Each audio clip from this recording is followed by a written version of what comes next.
Thank you, President DeCenzo, Provost Byington, Board of Trustees, deans and chairs, faculty and staff, parents, family and loved ones, and most importantly, graduates, the summer 2018 graduates of Coastal Carolina University.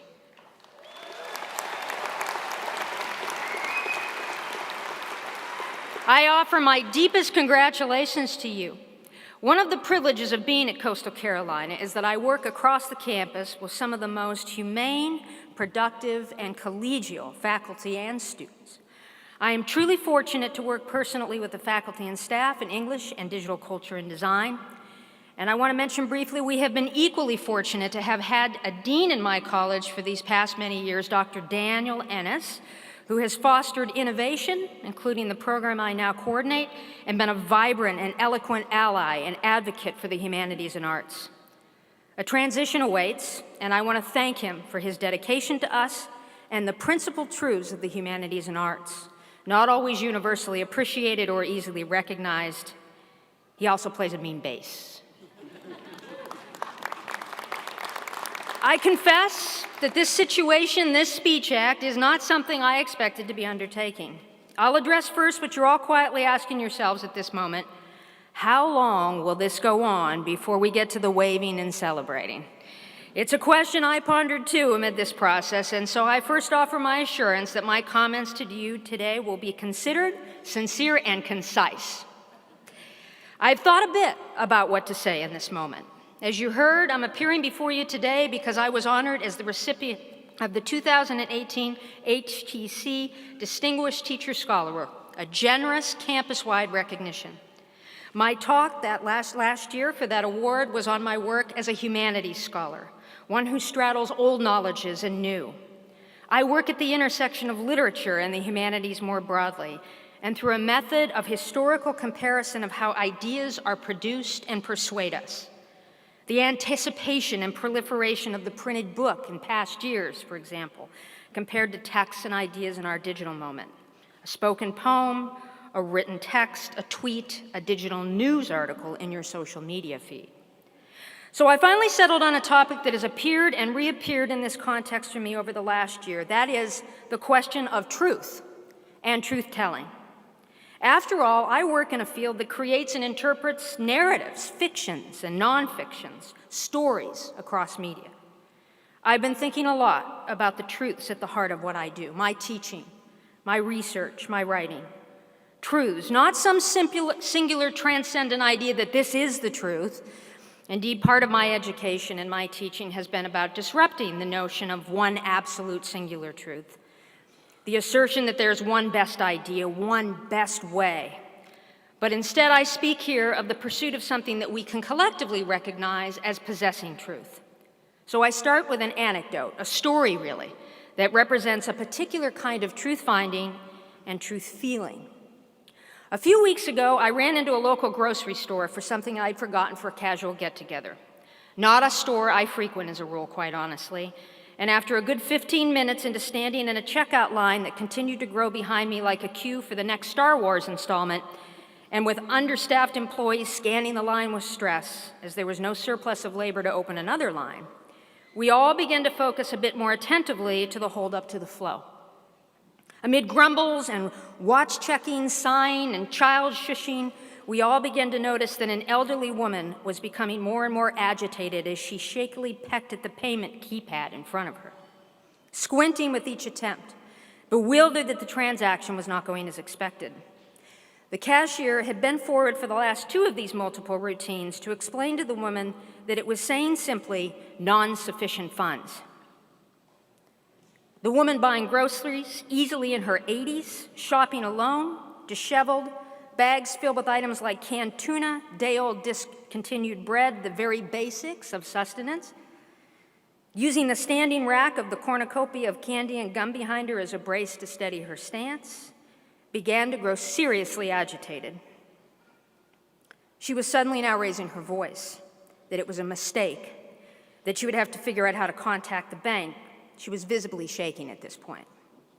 In front of me in line was a man with a John Deere cap, an honest tan, and a belt with a special compartment for the most amazing and complex multi-tool I have ever seen. A t-shirt emblazoned with the American flag, and under it text with, I admit, poorly chosen font, but these colors don't run. I recognized him immediately as someone who had multiple rideable lawnmowers at his disposal. A secret aspiration of mine. I want just one rideable lawnmower in my life. My spouse assures me that we don't have the space, but I peered past him, moving closer, looking in the direction of the woman. He looked down at me. I looked back up as our eyes met for a moment, and then in the instance of this shared glance, we both started juggling and digging in our wallets for money for the woman's grocery bill. The people behind us were slightly cheered and relieved by the moment, if not stunned, that a farmer and a short woman with spiky hair clutching a hardback book and also sporting a t-shirt, in this case with the words, "We are all mutts, adopt, don't shop," were together scrambling for a solution to this woman's immediate crisis.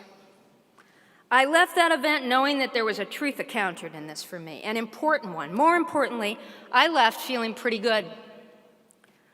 Such moments are so important. They represent our responsibility to one another, a feeling of doing something right, of feeling truth.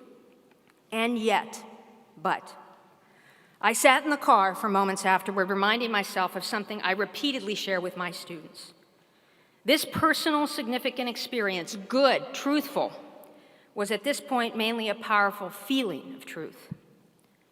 If I was to use this anecdote in a more serious discussion in one of my classes, indeed, my students vie to bring their own experiences, important experiences of this type, to our discussions all the time. We would need to go further, evolve it into a broader dialogue, move beyond that after a comfortable space where the feeling of truth is more meaningful than truth itself. So with the help of my students, I might begin by carefully employing expert-based vetted information, oral testimonials, peer-reviewed studies, projects, or even well-informed and effective art to explore how over 25 million Americans aged 60 and over are economically insecure, living at or below 250% of the poverty line. Further, we might use carefully vetted resources or reports to explore the impact of poverty on local populations, women of color, people living in remote rural environments, children. Even if one of my students happened to aspire to be a creative writer, all this information would inform the dialogue, the discussion, the learning, and perhaps the eventual creative remaking and retelling. Some say we are approaching a post-truth moment. And indeed, for the first time last year, the Oxford Dictionaries included an official definition for these terms. Quote, "A phenomena where facts are less influential in shaping public opinion than appeals to popular or individual emotion or personal belief." Stephen Colbert, a local South Carolinian, beat the Oxford entry by a few words with his term for this, also now included in dictionaries of common use, with the term truthiness. That is, the quality of seeming or being felt to be true, if not necessarily true. So this brings me to what today I am most moved and inspired by in looking out at you and your accomplishment as graduates, having excelled, struggled, sometimes having worked 2 or even 3 jobs to get here. I know that. Graduates, that is, each of you have been touched, some of you driven, by a moment where your experience of truth feeling or truthiness was displaced by the process of what the Greeks once defined as freedom itself. We often think of freedom as being able to do what we want, think what we want, all opinions equal, but the Greeks defined freedom as the pursuit of truth through the process of elimination of ignorance, bias, and fear. As they showed, the basis of any democracy is sound knowledge derived from valued expertise, argued for, justified, based in shared principles of evidence, many different forms from different disciplines, based in a collective that agrees to see and hear what's before them and then think their way, sometimes painfully, we all know that pain, into the truths revealed by as much. Each of you has had an experience where, after listening to one of your favorite professors or your most engaged friend or peers, through reading or viewing a performance, by reading or listening, by testing and examining, have been transversed by a truth you did not formally understand as one that went beyond your own feeling or experience. To be transverse, that's a theory word, but it simply means a point where you suddenly are moved literally beside yourself to see clearly a bias or ignorance that you once relied on, displaced now with a more valid shared truth. Those of you graduating from the sciences already perhaps know the value of this process. Those of you aspiring to take your methods of verification and the practice of letting the facts lead the theory into your work to better the environment, life, knowledge, or lived lives through social action and justice. Or perhaps as beginning teachers and educators, the desire to teach such moments to others.